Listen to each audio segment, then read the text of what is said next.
5월 17일 화요일, 오늘의 말씀은 사무엘상 6장 1절부터 7장 2절까지 말씀입니다. 우리 함께 봉독하도록 하겠습니다. 여호와의 궤가 블레셋 사람들의 지방에 있은 지 7달이라. 블레셋 사람들이 제사장들과 복술자들을 불러서 이르되 우리가 여호와의 궤를 어떻게 할까? 그것을 어떻게 그 있던 곳으로 보낼 것인지 우리에게 가르치라.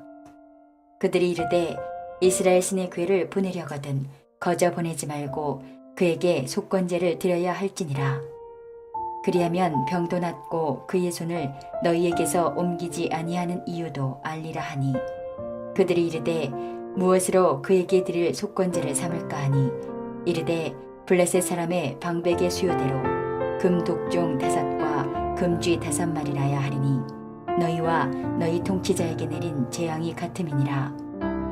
그러므로 너희는 너희의 독한 종기의 형상과 땅을 해롭게 하는 주의 형상을 만들어 이스라엘 신께 영광을 돌리라. 그가 혹 그의 손을 너희와 너희의 신들과 너희 땅에서 가볍게 하실까 하노라. 애굽인과 바로가 그들의 마음을 완악하게 한 것 같이 어찌하여 너희가 너희의 마음을 완악하게 하겠느냐.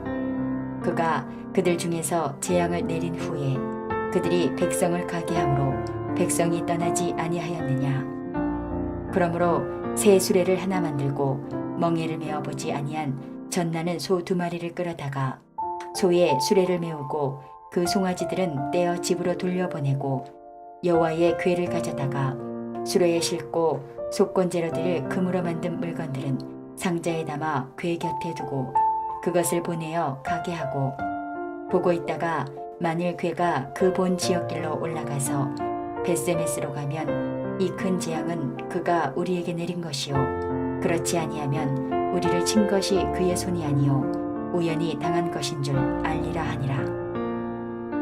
그 사람들이 그같이 하여 젖나는 소 2를 끌어다가 수레를 메우고 송아지들은 집에 가두고 여호와의 궤와 및 금쥐와 그들의 독종의 형상을 담은 상자를 수레 위에 실으니, 암소가 벳세메스 길로 바로 행하여 대로로 가며 갈 때에 울고 좌우로 치우치지 아니하였고, 블레셋 방백들은 벳세메스 경계선까지 따라가니라. 벳세메스 사람들이 골짜기에서 밀을 베다가 눈을 들어 궤를 보고 그 본 것을 기뻐하더니, 수레가 벳세메스 사람 여호수아의 밭 큰 돌 있는 곳에 이르러 선지라. 무리가 수레에 나무를 패고 그 암소들을 번제물로 여호와께 드리고, 레위인은 여호와의 궤와 그 궤와 함께 있는 금봄을 담긴 상자를 내려다가 큰 돌 위에 두매, 그날에 벳세메스 사람들이 여호와께 번제와 다른 제사를 드리니라. 블레셋 5 방백이 이것을 보고 그날에 에그론으로 돌아갔더라.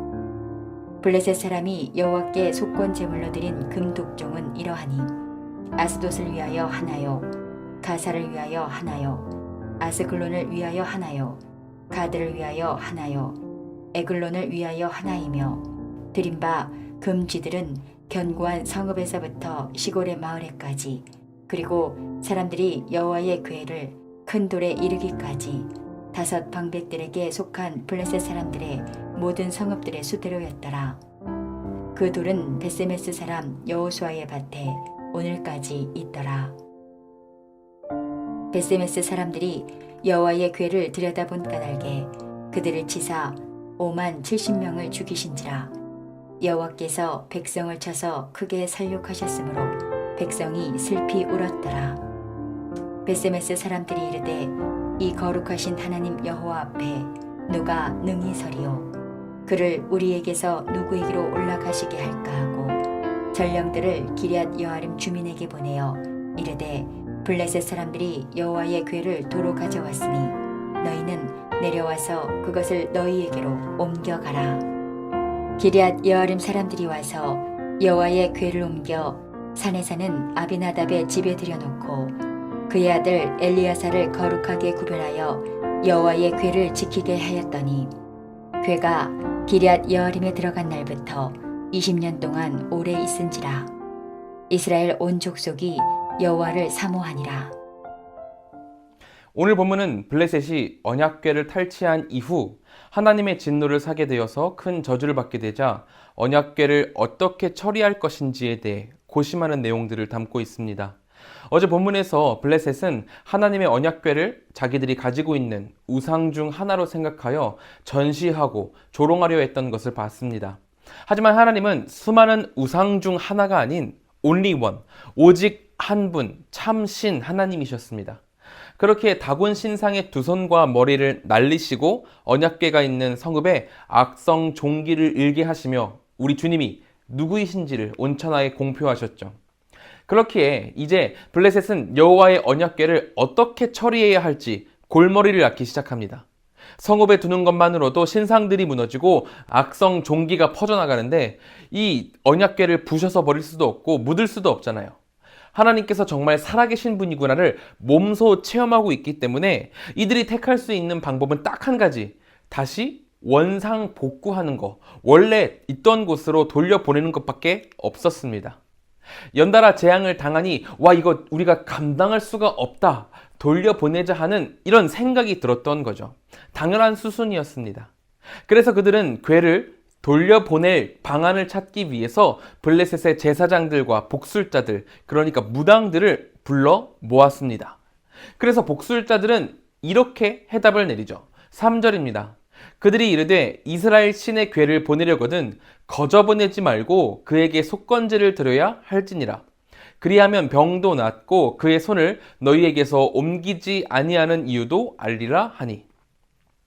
그들은 그냥 궤를 돌려보내는 게 아니라 속건제를 드려야 한다고 이야기를 합니다. 속건제가 뭔가요? 레위기 5장 15절에 잘 나타나 있습니다. 누구든지 여호와의 성문에 대하여 부지 중에 범죄하였으면 여호와께 속건제를 드리되 내가 지정한 가치를 따라 성소의 세겔로 몇 세겔 은에 상당한 흠없는 순양을 양떼 중에서 끌어다가 속건제로 드려서. 속건제는 하나님께 바쳐진 제물이나 성물에 대해서 율법을 잘 알지 못해서 하나님 앞에서 실수했을 때 드리는 제사입니다. 블레셋이 하나님을 잘 몰랐기에 죄를 저질렀고 그것을 회복하기 위해서 속건제를 드려야 한다는 거죠.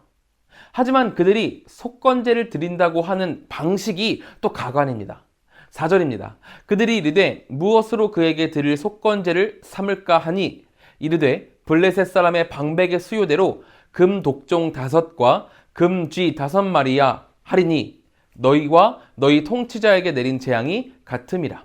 복술자들이 이야기하는 속건제의 제물입니다. 금 독종 5과 금쥐 5마리. 하나님이 어떤 분이신지를 직접 겪었으면서도 여전히 자신들의 방법으로 진행하려는 이 블레셋의 모습을 보게 됩니다. 그래도 어쨌든 이렇게 자신들의 성의를 표해서 이스라엘로 보내는데 그 와중에도 하나님을 시험하는 블레셋의 모습을 볼 수 있어요. 멍에를 한 번도 매보지 않은 새끼를 갓 낳은 암소 2마리로 수레를 만들어서 거기다가 재물을 넣고 이스라엘로 가게 합니다. 이들이 멍에를 매보지 않은 그리고 새끼를 갓 낳은 암소 2마리로 수레를 끌게 한 이유는 멍에를 매보지 않은 소가 그 멍에를 잘 버티고 앞으로 나아간다는 게 일반적으로 평범한 일이 아니기 때문입니다. 불편해가지고 내려놓으려고 난리를 치는 게 일반적이죠. 또한 새끼를 갓 낳았기 때문에 새끼 있는 쪽으로 가려는 게 일반적이에요. 계속해서 뒤를 돌아보게 되겠죠. 그렇게 여러 가지로 똑바로 나아갈 수 없는 상황에서 소가 이스라엘로 똑바르게 간다는 것은 하나님이 인도하지 않고서는 그럴 수 없다는 것을 의미하고 그것으로 이게 하나님이 하신 일인지 아니면 하나님이 하신 일이 아니라 우연인지를 판가름하려고 하는 거죠. 결국 마지막까지 하나님을 시험하는 블레셋의 모습을 볼 수 있습니다. 그럼 블레셋에게서 언약궤를 돌려받은 이스라엘은 어땠을까요? 하나님의 백성다운 모습을 잘 받아들여서 하나님의 방법대로 나아갔을까요? 그렇지 않았습니다. 19절에 이렇게 나와 있어요.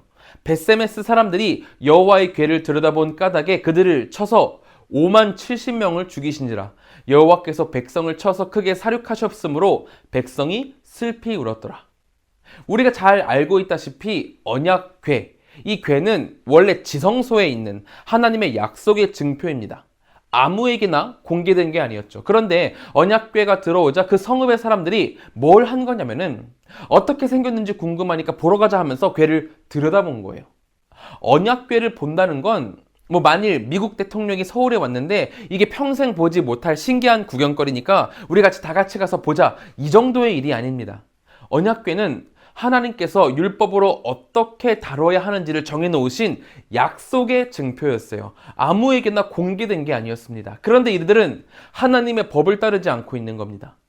이 시대의 이스라엘이 하나님을 어떻게 생각하고 있는지를 적나라하게 보여주는 한 장면인 거예요. 결국 블레셋이나 이스라엘이나 하나님을 모르는 것은 마찬가지였습니다. 하나님은 율법을 통해서 자신을 계시하셨고 하나님께로 나아갈 때 어떻게 해야 하는지를 친히 모두 알려주셨지만 인간은 이렇게 모든 것을 망각하고 자신의 생각과 판단 그리고 기준을 가지고 하나님께 나아가는 불법을 저지른다는 거죠. 그러므로 오늘 아침 우리가 함께 돌아보길 소망하는 것은 내가 하나님 앞에서 어떻게 나아가고 있는가 되돌아보기를 소망합니다.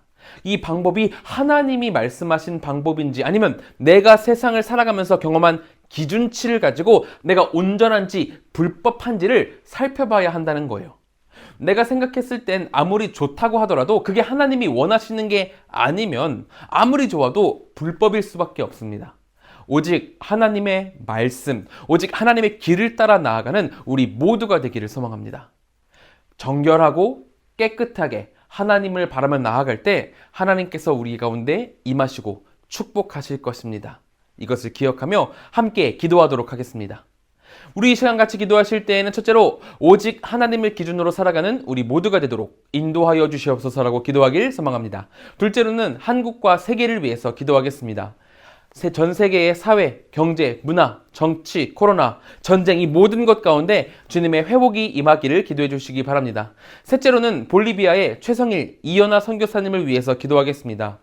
볼리비아 전 분야에 걸쳐서 고위 지도자가 잘 육성되어서 하나님을 믿는 고위 지도자가 잘 육성되어져서 볼리비아를 주님의 나라로 만들 수 있도록 이끌 수 있도록 인도하여 주시옵소서라고 기도하길 소망합니다. 둘째로는 리더십 센터 및 기도학교를 운영 중인데 이 두 센터를 통해서 성령 충만한 주님의 사람들이 잘 양육될 수 있도록 기도해 주시기 바랍니다. 셋째로는 동역자 및 후임자를 주님의 은혜 가운데 예비해 주시도록 그들을 위해서 기도해 주시기 바랍니다. 우리 함께 기도하도록 하겠습니다.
제가 기도하고 마치도록 하겠습니다. 사랑과 은혜가 충만하신 하나님, 우리가 오직 하나님을 기준으로 하나님의 말씀을 따라 살아가게 하시옵소서. 우리는 너무나 약하고 연약하여 주님을 떠나 살 때가 많습니다. 하지만 주님, 오직 주님을 바라는 마음으로 주님의 때를 기다리는 우리 모두가 될 수 있도록 인도하여 주시옵소서. 볼리비아의 최성일 이연아 선교사님 계십니다. 두 분 사역 가운데 주님의 큰 능력을 부어주셔서 볼리비아가 주님의 것 되도록 인도하여 주시옵소서. 주께서 우리 모두를 지키실 줄을 믿습니다. 아침 묵상을 마치고 세상으로 나아갈 때 그 모든 발걸음을 하나님께서 지키실 것을 믿으며 예수님의 이름으로 기도드립니다. 아멘.